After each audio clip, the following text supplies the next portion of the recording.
So the real intent around coming together during this week is to gather the voices of students, parents, teachers, those that support the classroom day in, day out, to be able to design and decide how best to serve student needs.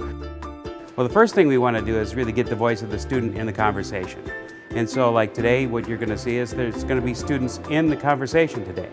They're going to be helping basically define what it is the value proposition they're seeking is.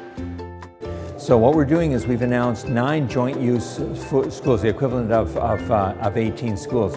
We had built 20, but we probably should have built closer to 40 schools. So this, we hope, will get us back caught up to date where we should be for school capacity.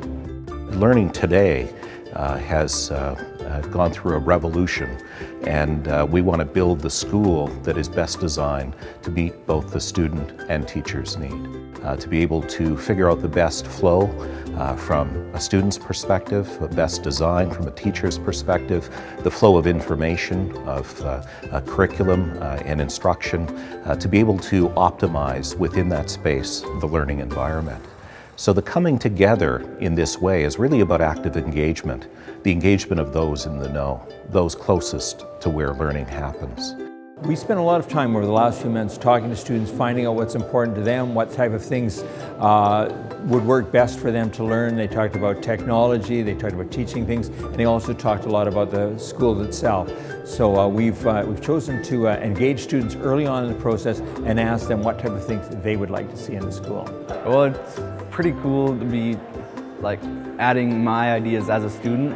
They're doing a good job of listening to us and putting us first and hearing what we have to say about our ideas. What they were asking for was a collaborative space, and again, it doesn't have to be open, it needs to be collaborative. They want to work together, they want to solve real world problems. I've been very impressed by the student input. I mean, I wouldn't have expected necessarily that they would have felt comfortable asking questions in a forum of 100 people and asking hard questions of, a lean consultant who is an expert in his field. So kudos to them.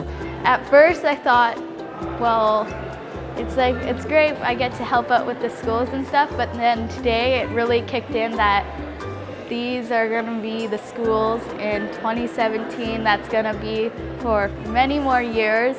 We're very interested in student achievement. We're interested in what we have as bold targets within our growth plan, within our sector plan.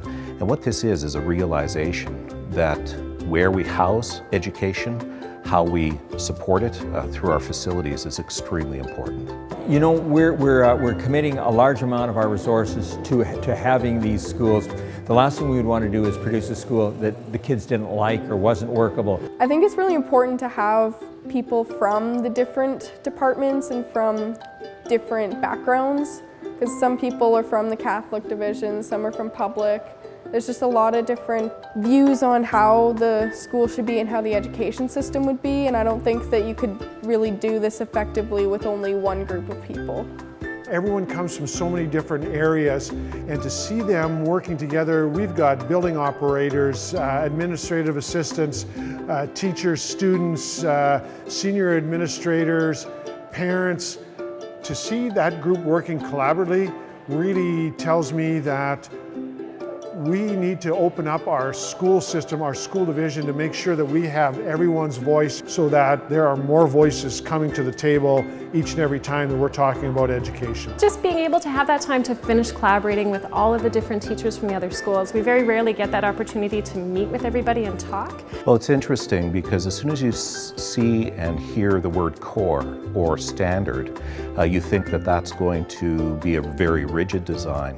What we're hopeful of is that throughout this week and all of the work that's led up to this week, we're going to see a design where the standard is around flexibility. This is a matter of trying to standardize that which should be standardized and allowing the flexibility within the design to respond to local, student, and community need.